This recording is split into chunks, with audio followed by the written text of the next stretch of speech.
এই মুহূর্তে পশ্চিমবঙ্গের প্রতিটি কৃষকের মনে ঘুরছে একটাই বড় প্রশ্ন, আপনার ভবিষ্যৎ কি নিরাপদ? বিশেষ করে যারা কৃষক বন্ধু প্রকল্পের সুবিধা পাচ্ছেন তাদের জন্য আজকের এই ভিডিওটি অত্যন্ত গুরুত্বপূর্ণ। ইতিমধ্যে পশ্চিমবঙ্গে 2026 সালে বিধানসভা নির্বাচন শেষ হয়েছে। আজ 4 তারিখ ভোটের ফলাফল প্রকাশ হবে। এরপরই ঠিক হবে কে গঠন করবে নতুন সরকার। তাই কৃষকদের মনে একটাই প্রশ্ন, যদি নতুন দল ক্ষমতায় আসে তাহলে কি কৃষক বন্ধু প্রকল্প বন্ধ হয়ে যাবে? এই মুহূর্তে লক্ষ লক্ষ কৃষকদের মনে একটাই দুশ্চিন্তা, আমাদের টাকা কি আর আসবে? এরই মধ্যে আরও বড় আপডেট সামনে এসছে। চলতি বছরে খরিফ মরশুমের প্রথম কিস্তির টাকা, যেটার জন্য আপনারা এতদিন ধরে অপেক্ষা করেছিলেন, তাহলে এখন কি ঘটতে চলেছে? কবে পাবেন পরবর্তী কিস্তির টাকা? নতুন সরকার এলে প্রকল্পের ভবিষ্যৎ কী? তো খরিফ মরশুমের টাকা কবে দেওয়া হবে? সমস্ত কিছু জানাবো আজকের এই ভিডিওটিতে এবং আপনাদেরকে প্রমাণ সমেত দেখাবো।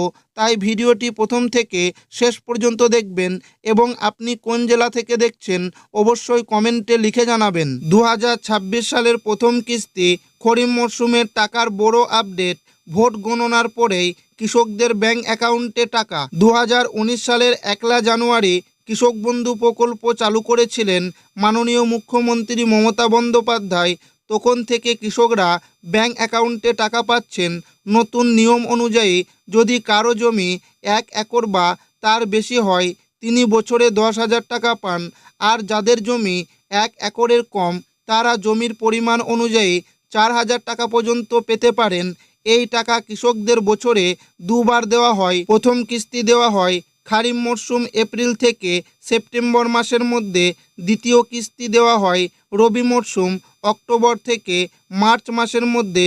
সেই সঙ্গে যদি কোনো কৃষক 18 থেকে 60 বছরের মধ্যে মারা যান তাহলে তার পরিবারকে এককালীন 2 লক্ষ টাকার আর্থিক সুবিধা দেওয়া হয় রাজ্য সরকারের তরফে। আজকের দিনে দাঁড়িয়ে রাজ্যের অসংখ্য কৃষক অধীর আগ্রহে অপেক্ষা করে আছেন কৃষক বন্ধু প্রকল্পের প্রথম কিস্তির টাকার জন্য।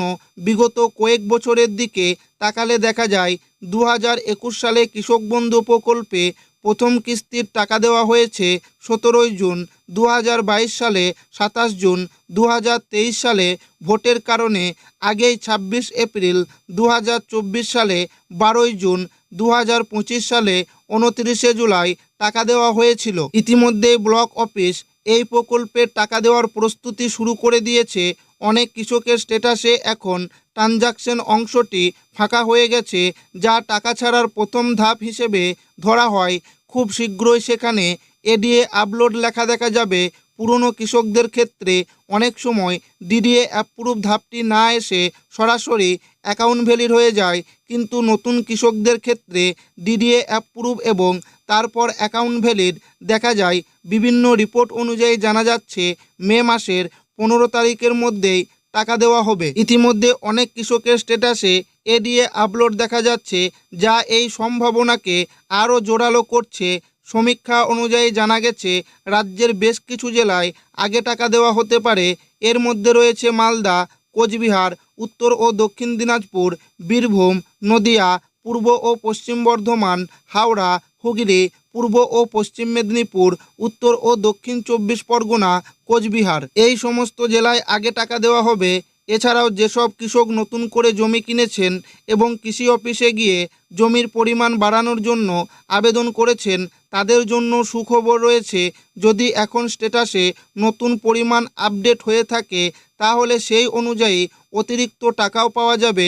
যেসব কৃষকের স্ট্যাটাসে আধার নাম্বার দেখা যাচ্ছে না তাদের অবশ্যই দ্রুত কৃষি অফিসে গিয়ে আধার লিঙ্ক করতে হবে।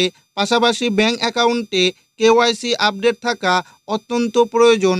বিগত রবি মরশুম টাকা দেওয়ার সময় দেখা গেছে এই কারণে অনেক কৃষকরা টাকা পায়নি। কোন কৃষকরা টাকা পাচ্ছে?